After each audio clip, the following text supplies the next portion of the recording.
वरून पडला आणि याच्या खाली गेला, म्हणजे अंथरून खाली गेला बघा आणि तिकडं कोपऱ्यातच गेला तो, तिकडनं कुठंच बाहेर पडला. हा, हे ठिकाण आहे तसं हे करण्यासारखं. तर मित्रांनो, शहापूरमध्ये आहे, रात्रीचे 11 वाजता आहेत.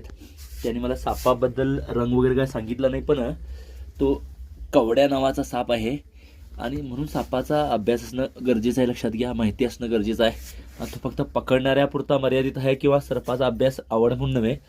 प्रत्येक नागरिकांना त्याची माहिती, सापांची थोडी जी बेसिक नॉलेज आहे प्राथमिक, ते सगळ्यांना माहिती असायला हवं. आपल्या जवळचे जे काही साप आहेत त्यांची पण माहिती असणं जास्त गरजेचं आहे.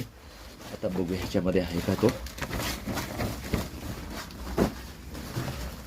इकडनं कुठे गेलेला तुम्हाला दिसला नाही? नाही. ठीक आहे, बघूया आपण.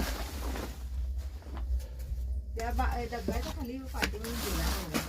आहे माहित आहे. हा बघा, आणि तो आता अंथरुणातून असा त्या खाली जाऊन बसला. आला होता, लक्षात घ्या. त्यांना असंही वाटलं, म्हणजे तुम्हालाही वाटेल की आपल्या आजूबाजूला झाडी झुडपं असतात, शेती असते, अशा ठिकाणी साप येतात म्हणून.